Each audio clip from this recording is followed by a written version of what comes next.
شہادت ہمارے ہاں بیان ہوتی ہے اس انداز میں کہ لگتا ہے کہ کسی مظلوم بندے کو کسی نے پکڑا ہوا تھا تو وہ سارے اسے مار رہے تھے اور وہ منتیں کر رہا تھا کہ مجھے نہ مارو. اتنی ہائے ہائے کی جاتی ہے کہ محسوس ہوتا ہے کہ امام علی مقام بڑے پریشان تھے کہ کسی طریقے سے، اور ان کا خاندان بڑا تکلیف میں تھا کہ جلدی کہیں کربلا سے نکل جائیں. حالانکہ اس دھرتی پہ، اس کائنات پہ صبر، شجاعت، استقامت اور حوصلہ جس سے کائنات سیکھے گی وہ صرف امام حسین ہی ہے. اتنے بڑے صابر آدمی کے بارے میں اس طرح کا رویہ اختیار کرنا کہ وہ تو گویا اس طرح کر رہے تھے کہ بس کسی طریقے سے میری معذرت، تو یہ امام حسین کی مظلومیت سنا کے لوگوں کو اس طرح کا کر دیا جاتا ہے. یہ انداز بتایا جاتا ہے کہ شاید واقعہ کربلا رونے دھونے کا نام ہے، حالانکہ بات یہ نہیں ہے. یزید کی لشکر جو امام حسین کے مقابلے میں آیا، امام حسین کے لشکر کی تعداد 72 تھی تو یزید نے 22,000. مجھے بتائیے 72 کا 22,000 سے کوئی مقابلہ ہوتا ہے؟ عمر بن سعد نے پھر عبید اللہ ابن زیاد کو لکھا کہ 22,000 بندے تھوڑے ہیں، کچھ بندے زیادہ بھیج. تو عمر بن سعد کو عبید اللہ ابن زیاد کہنے لگے کہ تو پاگل تو نہیں ہو گیا، 72 کے لشکر کا 22,000 بھیجا، اور کتنا بھیجوں؟ تو اس نے کہا تمہیں یہ نہیں پتا یہ لوگ کون ہیں؟ یہ مولا علی شیر خدا کی اولاد ہے. ان میں ایک ایک شخص ایسا ہے جو 1,000 کے مقابلے میں لڑنا جانتا ہے. تو یہاں کمزوری دکھائی جاتی ہے. ہمارے بچے سمجھنے لگے ہیں کہ یہ شاید کوئی ایسی داستان ہے، اور اس طرح کا ماحول ٹی وی پہ میں دیکھ رہا تھا، اس طرح کا ماحول بنایا جاتا ہے جیسے کوئی خوف ہے. یعنی واقعہ کربلا کوئی ایسا واقعہ جسے دیکھ کے خوف طاری ہو جائے، بچے راتوں کو ڈریں. وہ اکیلے درخت دکھائے جا رہے ہیں اور تیر دکھائے جا رہے ہیں. او یار، کیا قوم کی تربیت کر رہے ہیں؟ واقعہ کربلا حوصلے کا نام ہے، دلیری کا نام ہے. سنیں بات اصل میں کیا تھی، بڑے ٹھنڈے دماغ سے میری بات کو سمجھیے گا. حضرت مولا علی شیر خدا کے بعد مسلمانوں کے متفقہ امیر بنے تھے حضرت امیر معاویہ. انہیں امیر کس نے بنایا تھا؟ امام حسن نے، حضرت علی کے بڑے صاحبزادے. حضرت امام حسن نے ان سے صلح کی، انہیں خلافت دی. اور صحیح بخاری میں نبی پاک نے فرمایا تھا میرا بیٹا حسن سردار ہے، جب مسلمانوں کی جماعتوں میں لہو بہ جائے گا تو حسن ان کی صلح کرا دے گا. وہ صلح امام حسن نے کرائی. جناب امیر معاویہ امیر بن گئے. حضرت امیر معاویہ رضی اللہ تعالیٰ عنہ بڑا پیار کرتے تھے نبی پاک سے، بڑا احترام کرتے تھے حضور کے خاندان کا. ان کی جو اجتہادی خطائیں ہیں وہ اپنی جگہ پہ موجود ہیں. چونکہ امام حسن نے ان سے صلح کر لی، لہذا ہم بھی ان کے بارے میں کوئی جملہ کہنے کے مجاز، ہماری مجبوری امام حسن ہے. اس لیے کہ جسے امام حسن صحیح کہے پھر امام حسن کے ماننے والے کو اسے غلط نہیں کہنا چاہیے. حضرت امیر معاویہ رضی اللہ تعالیٰ عنہ کا جب وصال ہوا تو حضرت امام حسن پہلے ہی ان سے وصال کر گئے، آپ کو زہر دے دیا گیا، آپ شہید ہو گئے. امام حسین موجود تھے تو یزید کے بارے میں لوگوں نے کہا جناب امیر معاویہ سے کہ یہ ٹھیک ہے، مناسب ہے اور بہادر ہے، دلیر ہے، وہ جو ہوتے ہیں نا خوش آمدی ٹولہ. تو حضرت امیر معاویہ کے گرد بھی کچھ ایسے لوگ تھے، انہوں نے آپ سے کہا کہ یزید کو نامزد کر دیں. تو آپ نے یزید کو بلایا، حوالہ مجھ سے دیکھ لیجئے گا. بلا کے فرمایا کہ 3 بندوں کے سامنے اپنی خلافت پیش کرنا، اگر وہ تجھے مان جائیں تو امیر بن جانا، نہ مانے تو چپ کر کے گھر بیٹھ جانا. وہ 3 بندے کون ہیں؟ جناب عبداللہ ابن عباس، حضرت عبداللہ بن زبیر اور امام حسین رضی اللہ تعالیٰ عنہ. یہ وصیت فرمائی جناب امیر معاویہ. حضرت امام حسین کی وہ شخصیت تھی کہ مشکات میں حدیث ہے، نبی پاک صلی اللہ تعالیٰ علیہ وسلم کی چچی جناب ام فضل صبح صبح گھبرائی حضور کی بارگاہ میں آئیں، عرض کی یا رسول اللہ صلی اللہ علیہ وسلم آج میں نے عجیب خواب دیکھا ہے، میں ڈر گئی ہوں. حضور نے فرمایا چچی کیا دیکھا؟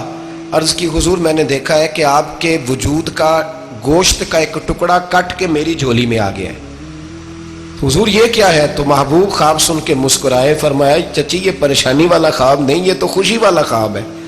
اللہ فاطمہ کو بیٹا عطا کرے گا اور وہ تیری گود میں کھیلا کرے گا. چونکہ وہ میرے وجود کا ٹکڑا ہوگا لہذا خواب تجھے یہ آئی ہے. تو امام حسین پیدا ہوئے، امام حسن کی عمر ابھی 11 مہینے تھی. تو نبی پاک نے امام حسین کو جناب ام فضل اپنی چچی کی گود میں دے دیا کہ فاطمہ کے لیے دونوں بچے سنبھالنا مشکل ہوگا. وہ خواب اس طرح پوری ہوئی. امام حسین سے حضور نے بڑا پیار کیا، بڑی محبت فرمائی نبی پاک سے. کچھ حدیثیں میں نے جمعے میں عرض کی تھیں. حضرت ابو ہریرہ رضی اللہ تعالیٰ عنہ کہتے ہیں یہ واحد بچہ تھا حضور کے گھرانے کا کہ میں نے دیکھا کہ نبی پاک صلی اللہ علیہ وسلم بیٹھے تھے تو یہ حضور سے کہہ رہے ہیں، نبی پاک سے، کہ نانا جی اٹھ کے کھڑے ہو. کہتے ہیں حضور کھڑے ہو گئے تو کہنے لگے میں نے آپ کے برابر جانا ہے. بچے جو مرضی ضد کر لیتے ہیں نا. قد چھوٹا تھا, عمر 7.5 سال تھی. کہنے لگے نانا میں نے برابر جانا ہے. تو نبی پاک صلی اللہ علیہ وسلم نے ہاتھ پکڑ لیے, فرمایا چل پھر ہو جا برابر. تو حضرت ابو ہریرہ کہتے ہیں انہوں نے حضور نے ہاتھ پکڑے, اوپر کھینچا تو امام حسین نے پہلے اپنے پیر حضور کے گھٹنوں پہ رکھے, پھر نبی پاک کے سینے پہ رکھے, اور جب ان کا قد سر تھوڑا سا حضور سے اونچا ہو گیا تو محبوب فرمانے لگے چل بس کر, تو نے تو کہا تھا آپ کے برابر ہونا, تو اوپر نکل گیا ہے, چل بس کر. فرماتے پھر امام حسین نے زبان باہر نکالی تو محبوب ان کی زبان چوسنے لگے, پھر ساتھ لٹا لیا اور انہیں سونگھنے لگے. تو میں نے عرض کی حضور آپ حسین کو سونگتے کیوں ہیں؟ تو فرمایا ابو ہریرہ مجھے حسین کے وجود سے جنت کی خوشبو آتی ہے, مجھے حسین کے وجود سے جنت کی. ایک دن حضور گزر رہے تھے, اصل اس طرح تھا کہ یہ نبی پاک کا حجرہ تھا. جن لوگوں کو اللہ نے مدینے کی زیارت کرائی ہے وہ جان سکتے ہیں, نبی پاک کا حجرہ تھا تو حضور کے حجرے کی اس جانب یعنی مسجد کی جو بالکل سیدھ ہے اس کی بیک میں سیدہ فاطمہ رہتی تھی. تو حضور اکثر نہ نماز کے لیے جب نکلتے تو حضرت فاطمہ کے حجرے کے پاس سے ہو کر دوبارہ محراب میں جاتے. محبوب حجرے کے پاس سے گزرے تو امام حسین رو رہے تھے, تو حضرت فاطمہ نے کسی بات میں جھڑک دیا تو امام حسین رونے لگے. تو نبی پاک نماز کے لیے گئے تو واپس لوٹ آئے, اور واپس تشریف لا کے کہا فاطمہ حسین کو کیا ہوا؟ عرض کی یا رسول اللہ تنگ کر رہے تھے میں نے ڈانٹ دیا ہے. کیا خوبصورت جملے ہیں حدیث پاک میں. سرکار نے فرمایا فاطمہ اس کو حسین کو نہ رونے نہ دیا کر, یہ جب روتا ہے نا تو میرے دل کو تکلیف ہوتی ہے. تو بی بی صاحبہ کہتی ہیں یہ حکم آیا نبی پاک کا میرے نا, پھر میں نے ڈانٹنا چھوڑ دیا. یہ ان کے فضائل تھے کم, ان کی تربیت خود نبی پاک نے فرمائی, خود ڈیوٹی. میں کسی منطق کا میں اب تو اللہ تعالیٰ معاف کرے, پہلے ہم لوگوں کو کہتے تھے فلانی مجلس میں نہ جانا فلانی, اب تو مصیبت بن گئی ہے, جانے کی ضرورت نہیں, ہر شے موبائل میں آ گئی. مجھے بھیجتے ہیں کہتے ہیں حضرت صاحب یہ ذرا سننا, یہ ذرا سننا. کل کراچی سے کچھ مہمان آ گئے تو اب بچوں نے وہ کلپ سنبھال کے یہ مولوی دیکھو کیا کہتا ہے. اب آیتیں پڑھی جا رہی ہیں قرآن پاک کی, اتنا ٹکڑا یہاں سے لیتے ہیں, اتنا ٹکڑا یہاں سے لیتے ہیں, اور ملا کے پتہ نہیں کون سا مکسچر بنا رہے ہیں. کسی آیت کا ترجمہ نہیں, کوئی واضح حدیث نہیں. ایسے ہوا ہوگا پھر اس کو اس سے جوڑ لیں تو کیا بنتا ہے, اتنی جمع کر. یہ کون سا دین ہے جو توڑ مروڑ کے بیان کر رہے ہیں؟ کون سا مذہب ہے؟ دین تو واضح کھلی کتاب ہے. اب ہمارا یہ شوق ہے, ہم ہر تماشا دیکھنا چاہتے ہیں, ہم اپنے لوگوں کی قدر نہیں کرتے اور بڑی بڑی دور جا کے ہم غلط معاملات میں جاتے ہیں, پھر ذہن ہمارے شکوک کا شکار ہوتے ہیں. ہمیں سمجھنا چاہیے کوئی ایسی کسی دلیل کی ضرورت نہیں ہے. جب ان کے واضح چیزیں ان کی کتابیں میں موجود ہے, حدیث میں موجود ہے, قرآن مجید میں ان کے فضائل کھل کے موجود ہے, تو دور جانے کی کیا ضرورت. حضور ان کی ٹریننگ کراتے تھے. پہلی بات تو یہ ہے کہ نبی پاک نے دعا مانگی تھی, یا اللہ میرے گھر والوں کو زیادہ روزی نہ دینا, انہیں ایک وقت روٹی دینا, ایک وقت کی بھوک دینا. یہ جو 10 دن کربلا میں انہیں ٹینشن نہیں نہ ہوئی, انہیں عادت تھی فاقہ کرنے کی, انہیں 3 دن وصلی روزے رکھنے کی عادت تھی. پہلی بات. دوسرا یہ کہ جہاد کی تربیت حضور خود کراتے تھے. حضرت فاطمہ زہرا کہتی میں پردے کے پیچھے دیکھ رہی تھی, نبی پاک نے امام حسن اور حسین سے فرمایا چلو میرے سامنے کشتی لڑو.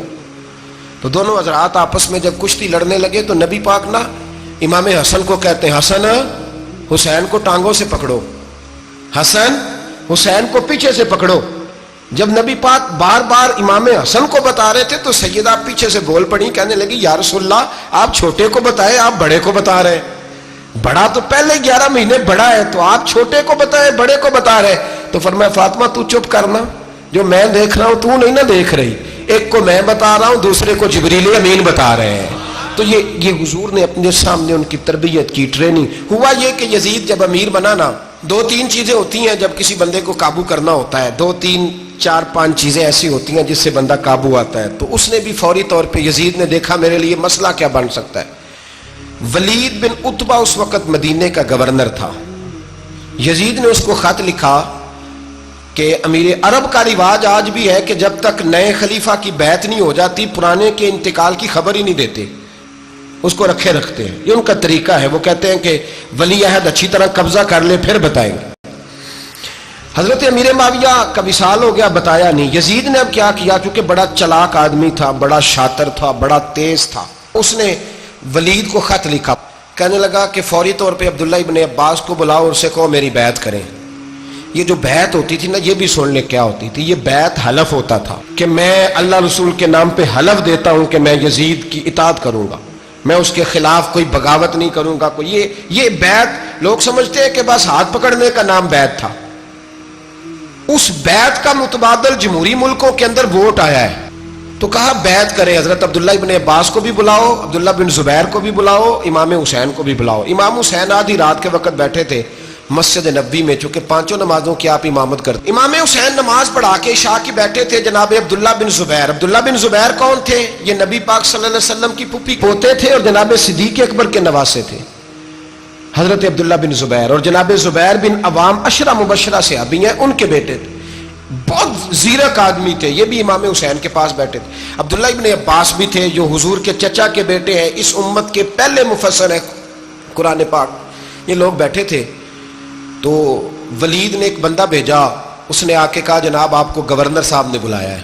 تو عبداللہ بن زبیر کہنے لگے حسین اس وقت بلانے کی بات سمجھ میں نہیں آئی. تو امام حسین بڑے بصیرت والے تھے، اللہ نے بصیرت دی تھی. کہنے لگے عبداللہ آپ کو سمجھ نہیں آئی، مجھے سمجھ آ گئی ہے، امیر معاویہ وصال کر گئے اور یہ ہمیں جو بلایا گیا ہے نا، یہ یزید کی بیعت کے لیے بلایا گیا ہے. تو کہا پھر آپ آدھی رات کو نہ جائیں، آپ کے لیے خطرہ ہوگا. تو امام حسین فرمانے لگے خطرہ حسین کو نہیں ہوتا. نہیں کہا پھر بھی آپ مہربانی کریں ذرا احتیاط سے جائیں. تو جناب عبداللہ ابن زبیر نے، عبداللہ ابن عباس نے 14 بندے نیزے دے کے، تلواریں دے کے امام حسین کے ساتھ بھیجے اور کہا کہ امام حسین اگر اس نے کوئی غلط ملت بات کی نا، زبردستی بیعت کرنے کا کہا، تو آپ بس کوئی ایک بات اونچی آواز میں کر دینا، یہ سپاہی پیچھے آ جائیں گے. امام حسین ان 14 بندوں کو لے کے گورنر ہاؤس پہنچ گئے.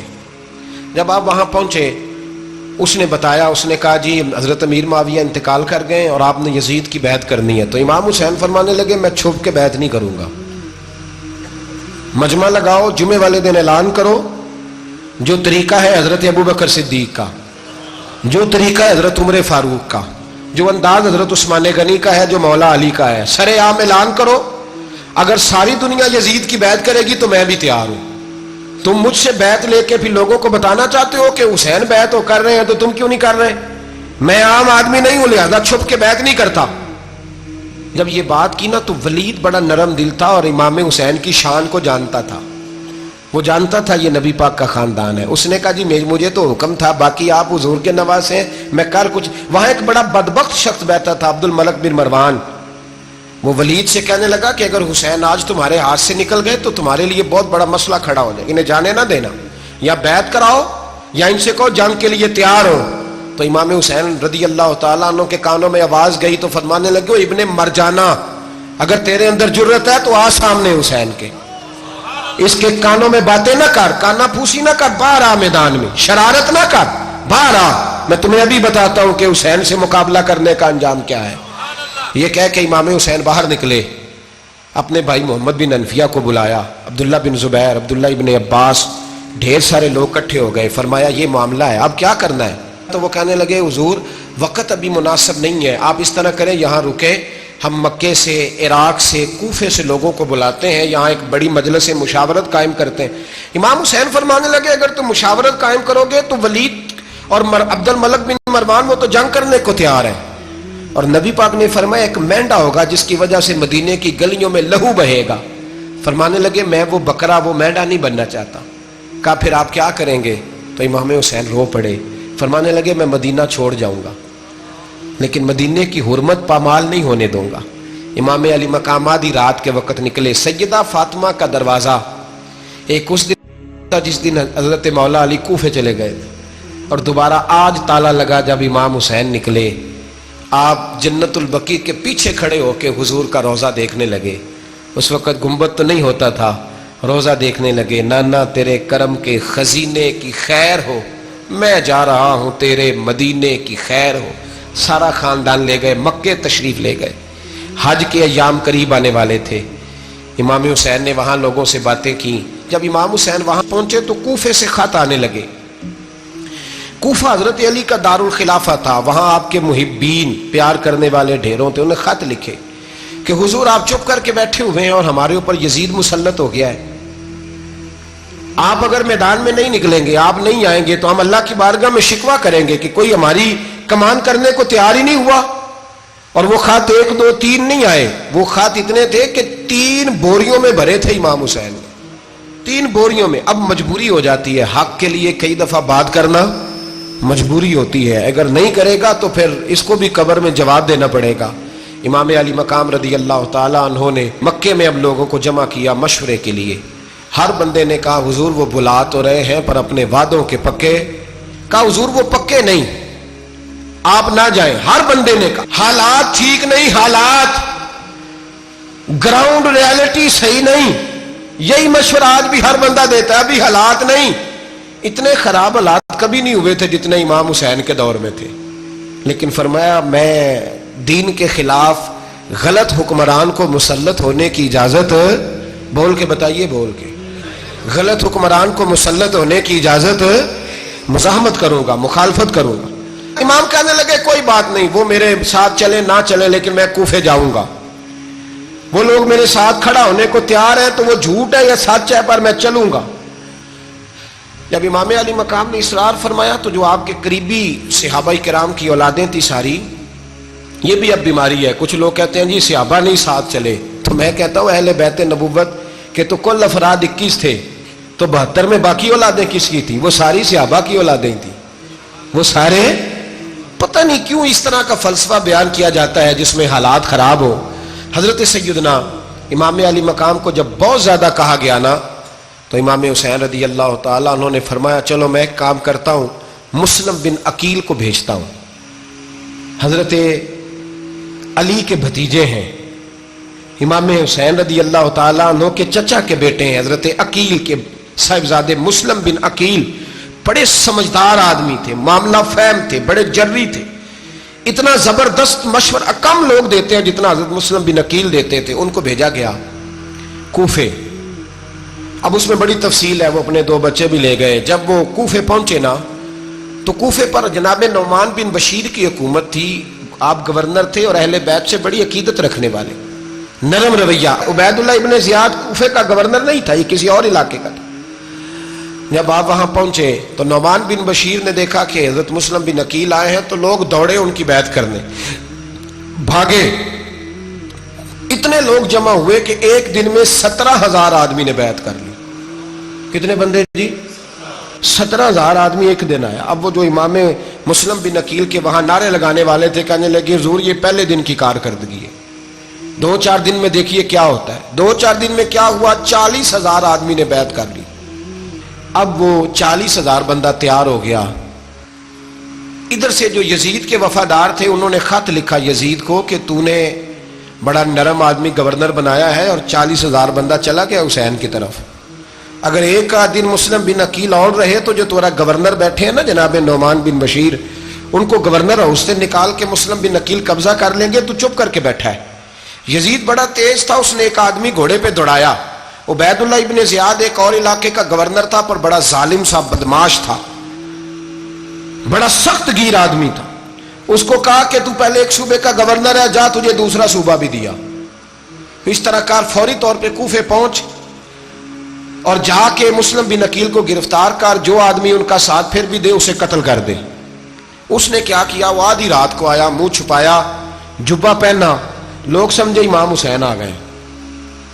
بہت سارے لوگوں نے اس کے نعرے بھی لگائے. وہ چپکے سے داخل ہوا اندر, اور چپکے سے داخل ہو کے اس نے سب سے پہلا کام یہ کیا کہ نعمان بن بشیر رضی اللہ عنہ کو معزول کیا, کوفے کے گورنر ہاؤس پہ قبضہ کیا. پھر اس نے اسی وقت سوئے ہوئے سرکردہ لوگ, جس طرح ایک گاؤں کا چودھری دوسرے کا محلے میں قبیلوں کے جو لوگ تھے چودھریوں کو بلایا, کچھ کو سزائیں دیں, کچھ کو سخت کہا, کچھ کو ان کے عیب گنوائے کہ وہ تمہارا فلانا مسئلہ پھر خراب کر دوں گا, بلیک میل کیا. صبح ہونے تک حالات اگر تم نے میرے قابو میں نہ کیے تو یاد رکھنا بڑا مشکل ہوتا ہے حق پہ کھڑا ہونا. بڑی چیزیں لوگوں کو یاد آتی ہیں, اللہ جانتا ہے. پہلے کچھ ہوتا ہے, بعد میں معاملہ کچھ ہوتا ہے. حضرت مسلم بن عقیل کے ساتھ جس دن عبید اللہ ابن زیاد آیا 40,000 کا لشکر تھا. اگلے دن صبح ہوئی, اگلے دن تو یہ حال ہو گیا کہ آپ جب کوفے کی جامع مسجد میں زور کی نماز کے لیے گئے تو 5-7 ہزار آدمی نماز پڑھنے آیا. اور جب مغرب کا وقت آیا تو لوگوں نے چند ہزار لوگ رہ گئے, نماز کی نیت باندھی. توجہ کرنا میری بات پہ, ایک مسئلہ بھی سمجھ میں آئے گا. لوگوں نے نماز کی نیت باندھی تو حضرت مسلم بن عقیل امامت کر رہے ہیں, ہاتھ باندھے ہوئے ہیں. تو بہت سارے لوگوں نے پیچھے ہاتھ چھوڑ دیے. ایک بندے نے دوسرے سے پوچھا وہ ہاتھ کیوں نہیں باندھتے؟ کہنے لگے اگر عبید اللہ ابن زیاد کے کسی بندے نے دیکھ لیا نا تو ہم اسے کہیں گے ہم تو نماز پڑھ ہی نہیں رہے تھے, ویسے ہی کھڑے تھے, ہاتھ ہی نہیں باندھے سرے سے. جب نماز کی امامت باندھی تو 10-11 صفیں تھیں. جب مسلم بن عقیل رضی اللہ تعالیٰ عنہ نے سلام پھیرا تو پیچھے بندہ ہی کوئی نہیں تھا. حضرت مسلم بن عقیل کو گرفتار کیا گیا. عرب کا رواج تھا دشمن کو سخت سزا دیں تاکہ باعث عبرت بنے. بہت اونچا مینار تھا کوفے کا, گورنر ہاؤس کا, اوپر لے جا کے جناب مسلم بن عقیل کو زمین پہ گرایا گیا. اور جب وہ شہید ہو گئے تو شہید ہونے سے ایک رات پہلے وہ خط لکھ چکے تھے امام حسین کو کہ آپ آ جائیں, حالات بڑے اچھے ہیں. خط ملا تو امام حسین مکے سے کوفے کی جانب چل پڑے. امام علی مقام رضی اللہ تعالیٰ عنہ جب چل پڑے, تشریف لا رہے تھے تو رستے میں فرزق شاعر ملا, بڑا محب اہل بیت تھا. رستے میں ملاقات ہوئی, اللہ اکبر. حضرت مسلم بن عقیل جب گرایا شہید ہو گئے تو پھر اس نے اس طرح کیا کہ آپ کی لاش کو لٹکا دیا چوک میں. لوگ دیکھتے تھے تو عورتیں بچوں کہتی تھی تو نے باہر نہیں نکلنا, ہم نے نہیں امام حسین کے ساتھ چلنا, بس بس بڑا خوف ہے, کوئی بندہ نہ باہر نکلے, کوئی نہیں ضرورت ہمیں, حالات بہتر ہوگی تو دیکھی جائے گی. آج کتنے لوگ ہیں, کتنی دیگیں پکی, کتنی نیازیں بٹی, کیا کچھ ہوا. آپ ناراض نہ ہونا, میں آپ میں سے ہوں, آپ مجھ سے ہیں, یہ بات آپ کی نہیں میری سب کی ہے. آج بھی اگر امام حسین کے نام پہ جان دینے کی باری آئے گی تو دیگیں ہی رہ جائیں گی. ناراض تو نہیں ہو گئے آپ لوگ؟ فٹافٹ مائیں کہیں گی باہر دی جانا, بالکل پتر سانو کی لگے, سارا دن کوئی ہمارے لیے. وہ پیر صاحب تو کرتے رہتے ہیں باتیں, ان کا تو کام ہے, خبردار ہم نے نہیں جانا. دیگیں دینے کو سارے تیار ہیں, جانے دینے کو تیار ہونا. ناراض ہو گئے آپ لوگ؟ چلو کوئی نہیں, ہو جاؤ, خیر صلی اللہ ہے, بات تو ٹھیک کر رہا ہوں نا. حضرت امام حسین رضی اللہ تعالیٰ عنہ نے فرزق شاعر رستے میں ملا تو امام حسین کو کہنے لگا کہاں جا رہے ہیں؟ فرمایا میں کوفے جا رہا ہوں. کہنے لگا حضور نہ جائیے گا, لوگوں کے دل آپ کے ساتھ ہیں, تلواریں آپ کے ساتھ نہیں. سیدنا امام حسین رضی اللہ تعالیٰ عنہ کو آ کے کہا حضور وہ سارے کوفے والے مانتے ہیں کہ بات حسین کی ٹھیک ہے لیکن آپ کی سپورٹ نہیں کریں گے. اور اگلی بات فرزق نے یہ کی کہ حضور میں حضرت مسلم بن عقیل کی لاش کو لٹکی ہوئی دیکھ کے آیا ہوں کوفے کے چوک میں. بڑا ہی خوبصورت فکرہ ہے امام حسین کا. فرمانے لگے میرا بھائی لٹکا ہوا تھا, کہیں کسی کے آگے جھکا تو نہیں تھا؟ لٹکا ہی تھا نا, کہیں جھکا تو نہیں کسی کے آگے؟ کہا حضور نہیں. تو آپ فرمانے لگے اگر مسلم بن عقیل لٹک گیا تو حسین بھی لٹک جائے گا, لیکن جھکے گا. حضرت امام حسین تشریف لائے, بچوں سمیت آئے. حر بن یزید ایک شخص تھا. حر بن یزید ایک مختصر سا لشکر لے کے اس نے امام حسین کو ایک جگہ پہ روکا, پھر دوسری جگہ پہ روکا, بالآخر تیسری جگہ پہ روکا. تو امام حسین نے فرمایا جگہ کون سی ہے؟ کہا حضور کرب و بلا. فرمایا بس یہی خیمے لگا دو, یہی. حضرت سیدہ زینب نے پوچھا امام حسین سے کہ سارے زمانے نے روکا ہے, ٹھیک ہے آپ حق پہ ہیں, یہ بھی سب نے کہا آپ حق پہ ہیں, پر روکا بھی سب نے, آپ روکے کیوں نہیں؟ تو ابن کثیر اور ابن اسیر لکھتے ہیں کہ امام حسین رو پڑے. کہنے لگے بہن میں رک جاتا, پر میں نے رات کو نانا مصطفیٰ کو خواب میں دیکھا ہے. تو حضور نے فرمایا حسین اگر آج یہ رواج پڑ گیا نا یزید جیسے لوگوں کا تو قیامت تک پڑا رہے گا. پھر لوگ کہیں گے کوئی نکلا نہیں تھا تو ہمیں بھی نکلنا. پھر لوگ ظالموں کے سامنے گردنیں جھکانے کے عادی ہو جائیں. میں کہتا رہتا ہوں, کہہ رہا ہوں, کربلا کی جنگ کفر اسلام کی جنگ نہیں, کفر اسلام کی جنگ نہیں کربلا کی. کیونکہ یزید تو بڑا پکا نمازی تھا, خطبہ دیتا تھا. وہ تو جب امام حسین رضی اللہ تعالیٰ عنہ نے کربلا کے میدان میں جمعے کا دن تھا تو یزید کے سامنے کو بات کرنی شروع کی, عمر بن سعد کے سامنے. تو عمر بن سعد کہنے لگا حسین زیادہ باتیں نہ کر, ہمارا جمعہ لیٹ ہو رہا ہے, جنگ کے لیے تیار ہو, فٹافٹ آ. اہل بیت نبوت کو قتل کریں گے اور قتل کے بعد پھر نماز پڑھیں گے اور پھر کہیں گے اللہم صلی علی محمد وعلی آل محمد, اسی نماز میں پھر درود بھی پڑھیں گے. یہ کیسا مرتبہ ہے, کیسا انداز ہے, دوستی قاتل سے بھی مقتول سے یارانہ بھی. امام حسین نے حر بن یزید امام حسین سے کہنے لگا مجھے حکم ہے آپ کو روکنے کا, آپ آگے نہیں جا سکتے. امام صاحب نے فرمایا وجہ زمین اللہ کی ہے. اس نے کہا آپ بیعت نہیں کر رہے, یزید کی حالات آپ کے حق میں درست نہیں ہیں, آپ نہیں جائیں گے. امام روک گئے. ظہر کی نماز کا وقت ہوا تو حضرت علی اکبر امام حسین کے بڑے صاحبزادے, انہوں نے اذان ظہر پڑھی تو حور بن یزید کے لشکر نے امام حسین کے پیچھے نماز ادا کی. کہا بھئی تم مقابلے میں آئے ہو, نماز پیچھے پڑھتے ہو؟ کہا حضور مقابلہ تو تلواروں سے کر رہے ہیں, پر ہمارا دل تو مانتا ہے نا کہ مصطفیٰ کا نواسہ بڑی شان والا ہے. حر بن یزید نے 3 نمازیں لشکر سمیت امام حسین کے پیچھے پڑھی ہیں, 3 نمازیں, ظہر اثر اور مغرب. پھر امام حسین کے سامنے شرائط پیش کی کہ آپ کو یہاں گھیر لیا گیا ہے, یہاں آپ بیعت کریں گے, یہاں آپ جنگ کریں گے, 2 ہی باتیں. امام حسین نے فرمایا نہیں بھائی بیعت تو میں نہیں کرتا, اس کے علاوہ تم جو کہتے ہو میں کرنے کو تیار ہوں. اس نے خط لکھا, عبید اللہ ابن زیاد کو ایک بندہ دوڑایا پیچھے, کوفے چند میل پہ کوفہ تھا. کہا وہ نہیں مان رہے, کیا کرنا ہے؟ تو حسین ابن علی ہے, میں زیادہ دیر انہیں روک بھی نہیں سکتا. انہوں نے پیغام دیا حر بن یزید کو کہ کرنا کچھ بھی نہیں, ان کا پانی بند کر دو, بلیک میل کرو, کھانا پانی نہیں ملے گا, چھوٹے چھوٹے بچے ہیں, خود ہی مان جائیں گے. حضرت امام علی مقام کے بارے میں حر کے پاس جب یہ پیغام آیا تو حر کہنے لگا میری طبیعت نہیں مانتی حسین پر پانی بند کروں, دل نہیں مانتا. جب یہ لفظ کہے نا دوبارہ تو پھر عبید اللہ ابن زیاد نے عمر بن سعد کو 10,000 آدمی دے کے بھیجا. کا حر بن یزید لچک دکھا رہا ہے حسین کے حق میں. ایک رے کا علاقہ تھا, بڑی وہاں فصل ہوتی تھی, لوگ کوشش کرتے تھے وہاں کا گورنر بننے کی, کوشش کرتے تھے. تو عبید اللہ ابن زیاد کہنے لگا تمہیں رے کی گورنری ملے گی, سب سے سرسبز و شاداب علاقہ, تمہیں وہاں کا گورنر بنایا جائے گا اگر حسین کے خلاف لڑو گے. یہ اتنی زبردست ہوتی ہیں گورنریاں کہ گورنریوں کے لیے لوگ نسل رسول کے خلاف بھی نکل آتے ہیں. یہ اتنی تگڑی ہوتی ہیں, اتنی جلدی وفاداریاں بدلتی ہیں. وقت اتنا نہیں کہ میں مزید تفصیل میں جاؤں. امام حسین کو روک لیا گیا, عمر بن سعد نے روک لیا. 1 محرم کو امام آئے, 7 محرم تا روکا گیا, 7 محرم کو پانی بند کر دیا. جانور پانی پیتے تھے, گھوڑے پیتے تھے, کتے پیتے تھے, لیکن مصطفیٰ کے گھرانے کو پانی پینے کی اجازت.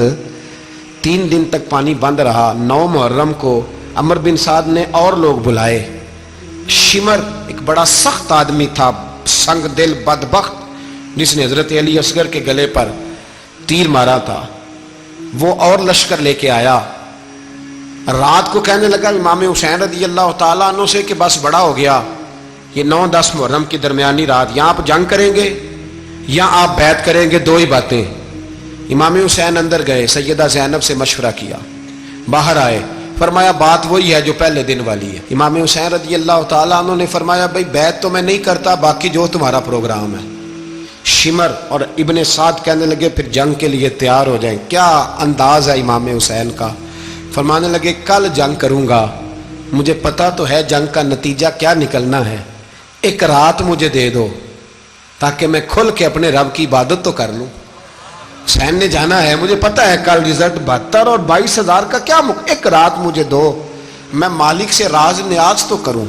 میں گویا اس سے پوچھوں تو صحیح کہ مالک میرے والد بھی شہید ہیں, بھائی بھی شہید ہیں, نانا کو بھی دکھوں میں دیکھا ہے, تو اب میری باری ہے تو مالک میں حاضر ہوں, مجھے موقع تو دو.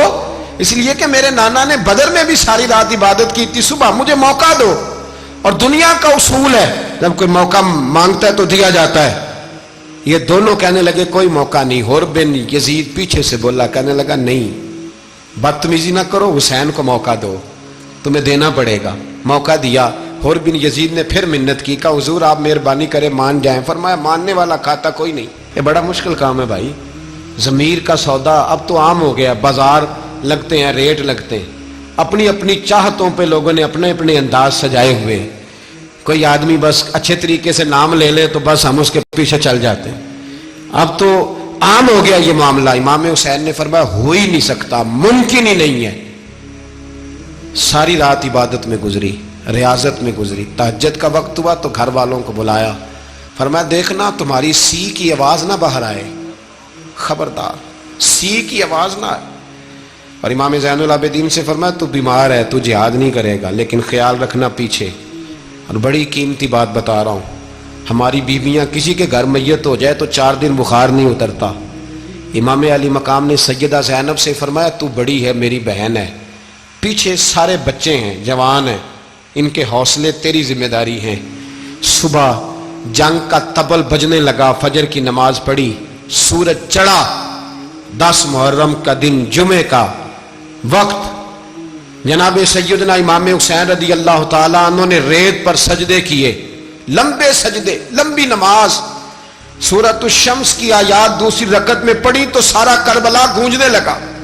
کیا انداز تکلم تھا امام علی مقام کا۔ نماز مکمل ہوئی تو حور بن یزید، عمر بن سعد اور شیمر سے کہنے لگے واقعی حسین سے لڑو گے؟ پتہ نہیں کون ہے۔ قل لا اسألکم علیہ اجرا، تم نے نہیں پڑھا؟ الا المودۃ فی القربى، تمہاری آنکھیں بند ہیں۔ الحسن والحسین سید الشباب اہل جنہ، تمہیں نہیں پتا؟ کہنے لگا چپ کر، حکومت نظر آ رہی ہے۔ اور بن یزید کہنے لگا پھر میرا بھی فیصلہ سنو، مجھے حکومت نہیں چاہیے، مجھے جنت چاہیے۔ حکومت نہیں چاہیے۔ امام حسین کی پہلی فتح دیکھیں، اور بن یزید ایڑی لگا کے نا یزید کے لشکر سے نکل کے امام حسین کے لشکر میں شامل ہو گیا، اور پہلا شخص جس نے امام حسین کو روکا، امام حسین کے نام پر پہلا سر بھی اسی شخص نے کٹایا ہے۔ لیکن یزید کی قبر پہ لعنت بھی کوئی نہیں برساتا، اس کا محل تھا بہت بڑا، لیکن جب لوگ کربلا میں امام حسین کو سلام کرنے جاتے ہیں تو قدموں میں حور بن یزید کا مزار بھی بنا ہوا ہے، اس کو بھی سلامی دی جاتی ہے۔ اور اب ہم اکیلا حور بن یزید نہیں کہتے، ہم کہتے ہیں حور بن یزید رضی اللہ تعالی۔ اب ہم اتنی تعظیم کرتے ہیں اس حور کی۔ جناب امام حسین کو میدان میں کھڑا کیا گیا، جہاد کا طبل بجا، پہلے خدام آئے، اور سن لو آج وہ پتہ نہیں بازاری سے لوگ چڑھ گئے اسٹیجوں پہ، بازاری سے، نہ چہرے پہ داڑھی ہے، نہ سر پہ کوئی کپڑا ہے، بازاری لوگ ہیں، بھاگ رہے ہیں، بازو چڑھائے ہوئے ہیں، بٹن کھولے ہوئے ہیں، تماشا بنا دیا۔ سننے والوں کا بھی اللہ ہی حافظ ہے، وہ اسٹیج پہ یہ اہل بیت کی شان بیان کرتا ہے، بھاگ کے ادھر جاتا ہے، یہ کوئی طریقہ ہے؟ سننے والوں کا بھی عجیب انداز ہے، ہر بندے کو سننے بیٹھ جاتے ہیں۔ دین مہذب ہے، تہذیب والا ہے، دلائل رکھتا ہے، دین وقار رکھتا ہے، ایسے لوگ اب دین بیان کریں گے؟ حضرت سیدنا امام حسین رضی اللہ تعالیٰ عنہ صبح جب جہاد کا وقت آیا، پتہ ہے کون کون تھے کربلا میں؟ امام حسین کے ساتھ امام حسین کے 4 بھائی تھے کربلا میں۔ کتنے؟ بول کے بتائیں۔ حضرت علی کے 4 بیٹے، عباس بن علی، جن کو حضرت عباس کہا جاتا ہے نا، علمدار، یہ حضرت علی کی دوسری زوجہ میں سے۔ عباس بن علی بھی تھے، اور ابو بکر بن علی بھی تھے، عمر بن علی بھی تھے، عثمان بن، یہ حضرت علی کے بچوں کے نام ہیں۔ یہ آپ کے شہزادے امام حسین کے ساتھ شہید ہوئے، ان کا نام صرف اس لیے نہیں لیا جاتا کہ ان کا نام خلفائے ثلاثہ کے نام پہ، حضرت علی نے اپنے یاروں کے نام پہ رکھا ہے، تو تم نے کربلا کے میدان سے خارج کر دیا۔ یہ تینوں شہزادے حضرت جناب سیدنا امام حسین کے ساتھ تھے، یہ بھی شہید ہوئے۔ حضرت جناب زینب امام حسین کی سگی بہن ہے، ان کے 2 بچے تھے، اون و محمد۔ جب امام حسین میدان میں جانے لگے تو جناب زینب بچوں سے کہنے لگی نہ، پہلے بھائی نہیں جائے گا، پہلے بھانجے جائیں گے۔ 2 بچے شہید ہوئے۔ حضرت قاسم بن حسن امام حسن کے بیٹے تھے، وہ جب میدان میں جانے لگے تو امام حسین نے کہا نہیں بھائی تو نہیں جائے گا، تو میرے بھائی کی نشانی ہے، میں جاؤں گا۔ تو حضرت قاسم بن حسن نے ایک تعویذ کھول کے دیا کہ ابا جی میرے والد نے کہا تھا جب بڑی مشکل آ جائے تو تعویذ کھول کے دیکھنا، تو آج بڑی مشکل آئی ہے تو میں نے تعویذ کھولا ہے، تو یہ دیکھیں کیا لکھا ہے، یہ تو رکا ہے، تعویذ ہے ہی نہیں۔ جب کھول کے دیکھا تو اس پہ لکھا تھا قاسم اگر حسین پہ کوئی کڑا وقت آ جائے تو بیٹھ کے آگے آگے رہنا، اگر کڑا وقت میرے بھائی پہ کبھی آ جائے نا دیکھنا اس کے آگے آگے چلنا، اسے حسن کی کمی نہ محسوس ہو، پائیاں جہاں ساک نہیں کوئی جے وچ خار نہ ہوئے۔ سیدنا امام حسین پہلی دفعہ کربلا میں اس وقت روئے جب یہ رکا، آپ نے دیکھا تو فرمایا ٹھیک ہے، اگر حسن کی یہ وصیت ہے تو میں نے زندگی میں اگر ان کی ہر بات مانی ہے اب بھی مانوں گا، تمہیں اجازت ہے۔ جناب قاسم بن حسن 16 سال کا جوان جب میدان میں نکلے تو ہائے ہائے پتہ نہیں کہاں سے آ گئی ہے۔ امام قاسم بن حسن جب میدان میں نکلے تو تبری سے لے کر علامہ ابو الاسناد صاحب سب کو پڑھ کے تو دیکھو، 3 دن کی پیاس ہے، شدید آزمائش ہے، دکھ ہیں، تکلیفیں ہیں، پھر بھی پہلی دفعہ جب میدان میں گئے ہیں واپس آئے ہیں 19 لوگوں کو قتل کر کے واپس آئے. سناؤ قصہ خیبر کو تمامی اپنے بچوں کو. علی کی داستان سن کے دلوں سے ڈر نکلتا ہے. علی کی داستان سن کے دلوں سے یہ جو بچے ڈر رہے ہیں نا، وہ چمگادڑ آ گئی، کاکروچ آ گیا، یہ خوف نکل جائے گا اگر حضرت قاسم بن حسن کی بات سنیں گے. درجنوں لوگ آپ نے قتل کیے. ایک دفعہ آئے، کہا چاچا یزید کا لشکر تو بڑا ہی بزدل ہے، اگر چند قطرے پانی میرے حلق سے گزرے تو میں سارے کاٹ کے لے آؤں گا آپ کے پاس، چند قطرے.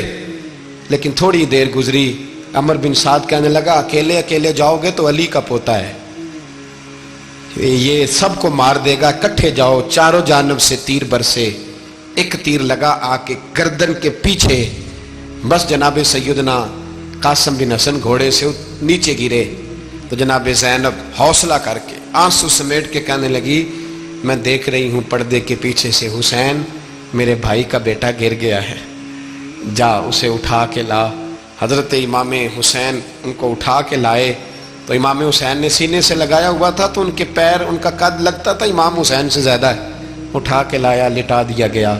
امام حسین کے اپنے بڑے بیٹے میدان میں نکلنے کو، علی اکبر نام ہے، جب جن لوگوں نے حضور کو نہیں دیکھا تھا وہ جب کہتے نا ہم نے نبی پاک کا دیدار نہیں کیا تو بتاؤ کس طرح کے تھے، تو بتایا جاتا تھا کہ جناب علی اکبر کا دیدار کرو، ہم شبیہ مصطفیٰ.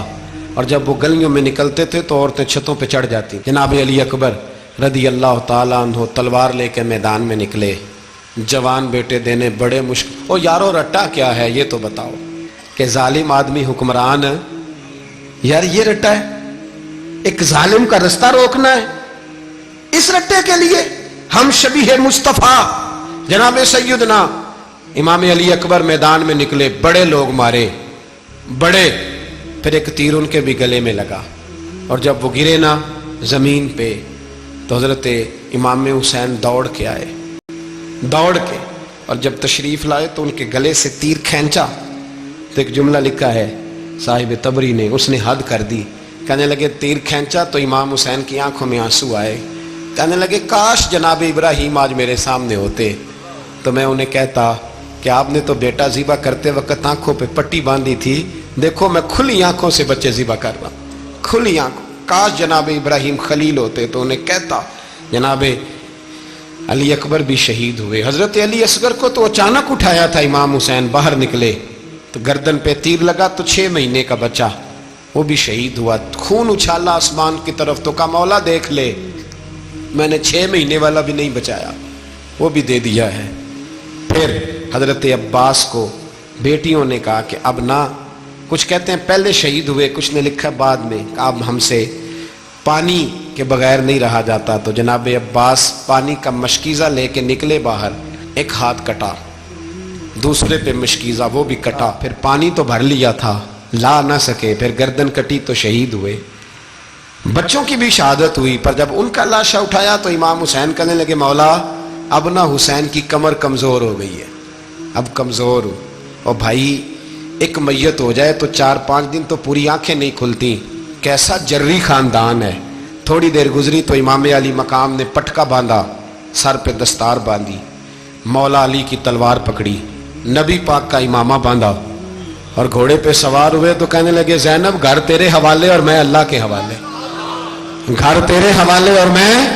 اور پھر امام حسین نکلے، امام علی مقام نکلے. راوی کہتے ہیں کہ یہ جلوہ پہلے بھی بڑے سونے تھے پر آج جو رنگ دیکھا وہ کبھی نہیں دیکھا. کیا انداز تھا، جدھر جاتے نعرہ لگاتے تو حد ہو جاتے. اتنے لوگ امام حسین نے کاٹے، اتنے کاٹے، پھر واپس پلٹ کے آئے اور کہنے لگے زینب ذرا پردے کے پیچھے سے دیکھ تو صحیح میری بہن، ان بزدلوں کو جرت ہی نہیں ہو رہی حسین کے مقابلے میں آنے. ایک دوسرے کو دھکا دیتے، تو جا تو جا. پھر اکٹھے وار ہوئے. یہ کون ہے کٹا ہوا، لباس ہے پھٹا ہوا، یہ بال یقین حسین ہے، نبی کا نور عین ہے. پھر چاروں جانب سے تیر برسے. تو امام علی مقام چونکہ نماز کا وقت ہو گیا تھا، اترے گھوڑے سے، خون بہ رہا تھا، گرم ترین ریت سے تیمم کیا، سر سجدے میں رکھا اور جب